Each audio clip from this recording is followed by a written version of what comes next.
Ain't no hand stepping with Marcus J. Big Rube, you want? What's going on over there, big brother? What do you mean? You said you want to laugh. What you laughing about? I'm about to laugh at Banks, man. What's he over there doing, man? He's ready to do his corner, man. I'm about to laugh at that joint. Yeah, because you know, better get ready, bro. He always got something that's definitely comical that makes you crack it's up. not the P word. We good. P word. The Poop. Oh, call everybody back. go poop, man. Call's corner, man. Go on for it, brother. Man, you know what? I had an epiphany. I had a lot of damn money before two things happened in my life. One, which led to the other. I got married. Before I got married, I had so much money. Mortgage was cheap. Had a bank account. Got married. Man, let me tell you something.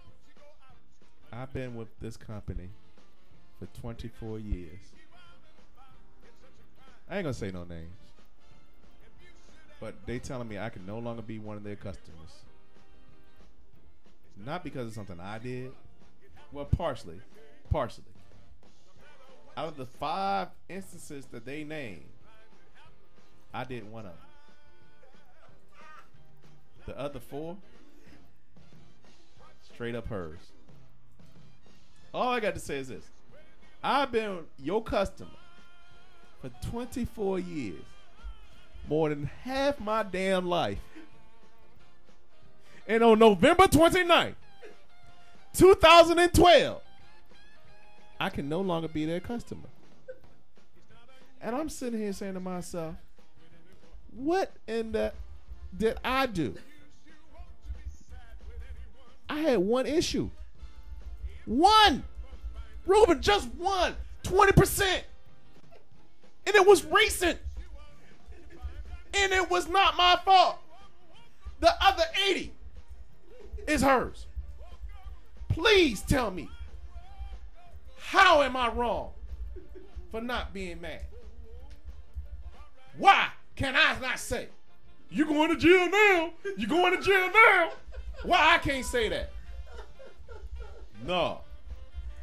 I had so much money before I got married. I tell you, my house, my mortgage, dude, when we were back at the job, when we first met, if I could stay there, that house would have been paid for by now. That's the kind of money I had. Now, women's is expensive. If you single, stay single. You gonna be rich. Take my word for it. We ain't gotta worry about Obama. We ain't gotta worry about Mitt. They ain't gonna save you no money if you stay single. You get married, your ass gonna be broke. Marcus ain't saying nothing because he know the truth. I ain't saying He nothing. ain't saying nothing. He know the truth. No, I ain't saying nothing because it's your rant. I don't. It's my rent, but you know it's the truth. Ruben up there. Ruben said he want to get in this game one day. Hey, Ruben, you better stay a free agent. Don't come into this realm. I'm telling you, bro. Dual incomes on me, doo-doo.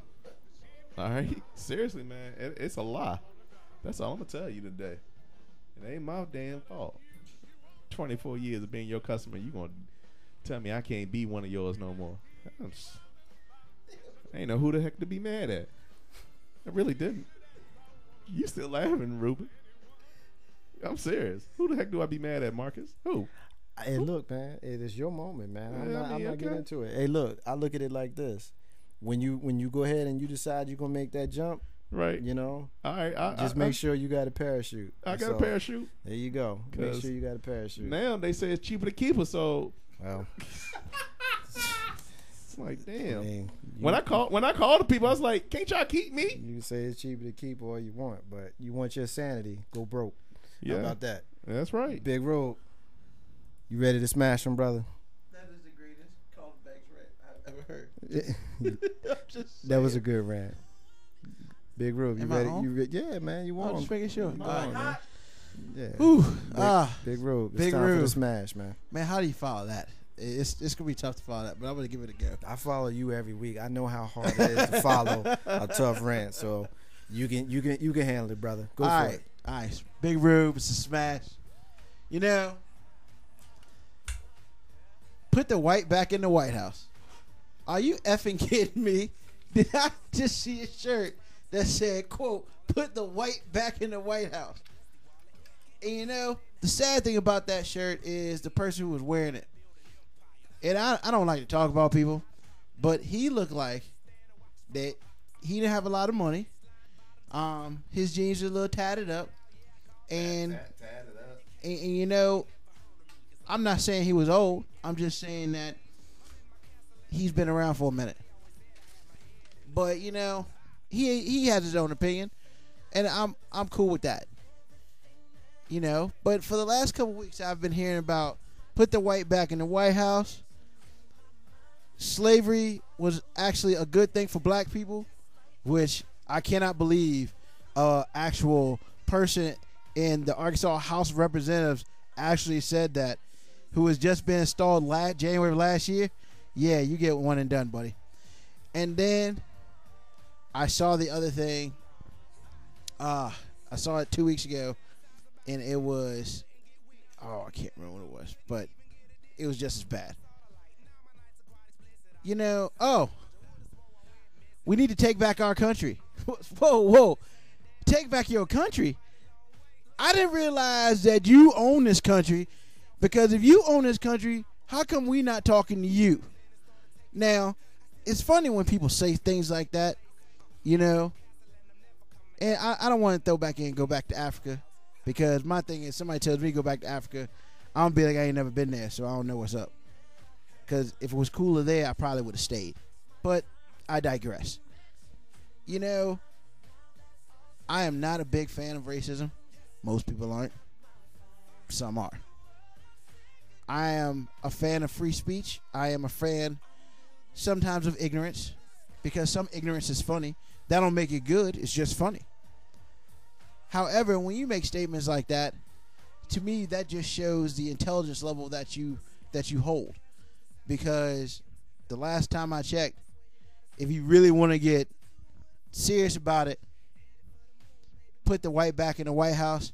Well, the White House has been white for however long this has been a country.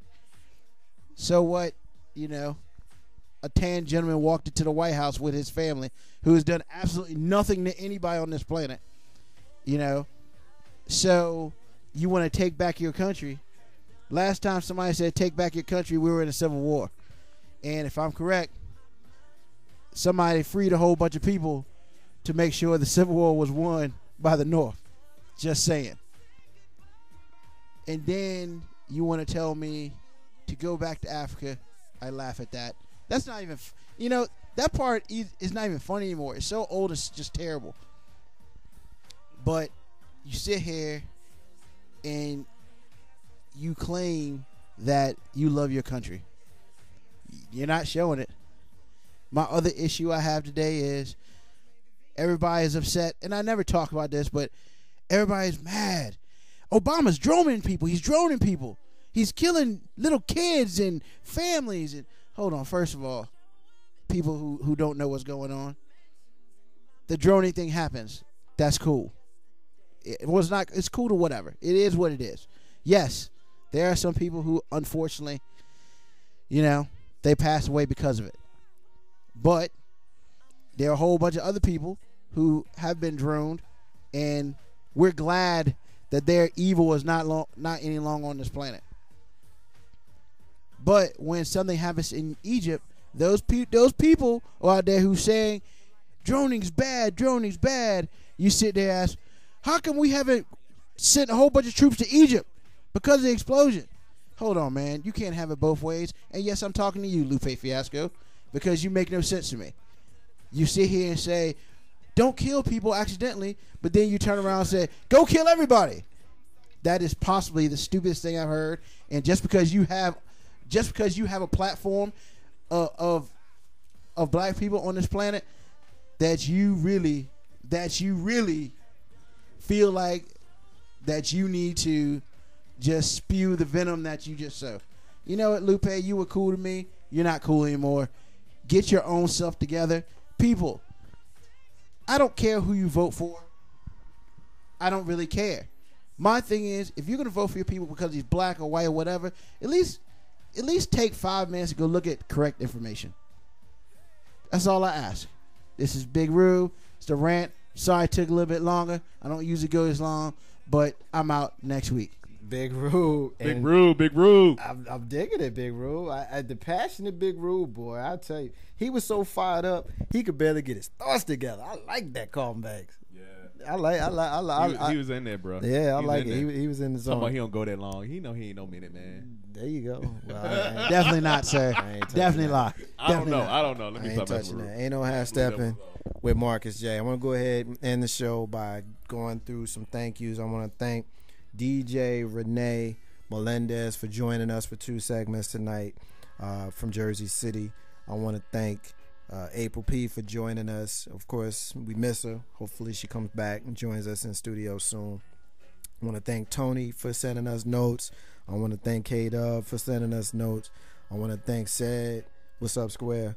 I want to thank AT for listening to us tonight. Joe, appreciate everybody that joined us tonight. Thank you for hanging in there. We had technical difficulties, but through it all, we got through it. And listeners, it's because of y'all that we the highest rated show on globalscaleradio.net, and we appreciate it. So I want to thank everybody for hanging in there with us. I'm going to go through my moment, just kind of share a couple of things with you briefly, starting with chance encounter that I had earlier today. I met the sweetest woman, smiling, happy, blissful, stunningly beautiful at 65 years old. Beautiful older woman. Breast cancer survivor. She had the kind of sunny disposition that would be disarming to even the nastiest of folks. Now, I met her today in the course of me doing my full-time job, and I was fortunate enough to spend about a half hour with this woman. I'll call her Mrs. P. Now, meeting with Mrs. P made me change my perspective for the day. I wasn't in the best mood. You know, like many of us, I woke up on the wrong side of the bed. It's Monday. How many people you know wake up in a good mood on a Monday? You know, that's a standard excuse, right? Well, I had a totally different rant prepared, but I was just struck by her, and I couldn't forget her because she was just really sweet. And again, our meeting was brief, and in the course of the business that I was working with today, I was struck by her candor, her good mood, her overall positive attitude on this cold, cloudy, rainy day. I'm convinced the positivity that I saw in her was no act. That was just her, Mrs. P. Now, why was I so struck by this woman? Earlier, we talked about a young woman on the bus that got struck by the bus driver because she cussed him out, she struck him, she spat on him, allegedly all because of a minor fare dispute. Last week, Tony did a rant about folks giving each other the evil eye in public to strangers for no reason other than just because. It's unfortunate, but that's a very common occurrence that we live in today in 2012. Folks giving each other the stank eye, the attitude, not even speaking. Folks sometimes ask me, do you know that person? And I replied, no, I was just saying hello. And their reply was, why? And I just think it's sad because today we speak to people or we don't speak to people. But when we do, it's like, are you talking to them? I was talking to them just to be polite. We share this space and we share this world. Why not be pleasant? Although some studies show the numbers are striking, most people come from some sort of religious background, be it Islam, Judaism, Christianity. All of them offer doctrines of peace and love and harmony with one another. However, we live in a time where folks walk around with the quote, I wish a mofo would, end quote, type of demeanor. Even folks who are part of one of those big 3 religions fight each other, blaming each other for the disharmony in the world. During a time where I got to raise a child and explain all this is truly disheartening. I remember helping a stranger jump their car one day. I had Mama J in the car with me, and she was convinced I knew that person. I told her I don't know these people. The stranger needed help, so I had to help him, plain and simple. I made a couple of commitments in recent years that I'll share. One was to abandon specific religion for general spirituality. By doing that, I felt it easier for me to have a direct relationship with the great architect of the universe without the constraints and contradictions of specific religions. Another was simply to speak to people pleasantly whenever possible. There's no harm in the practice, and there's certainly no drawback. You may even inspire a total stranger to spend a few minutes on the radio, maybe talking about their experience with you. Oftentimes, we never know who are the ones we influence the most. Why not have that influence be a positive one as opposed to a negative one?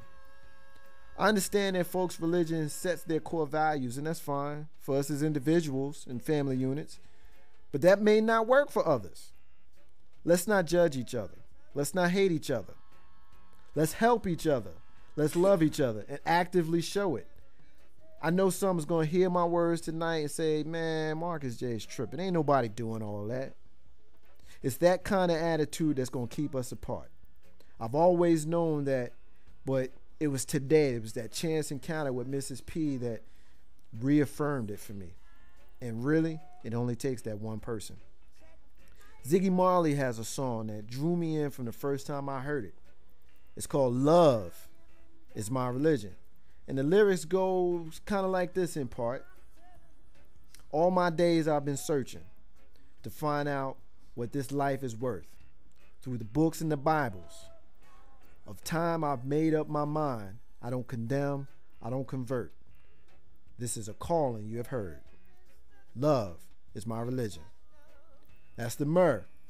Marcus's unrelated rant that ain't got nothing to do with what we talking about today. I want to say thank you for everybody that listened to us today in Virginia. It's the last day to register to vote.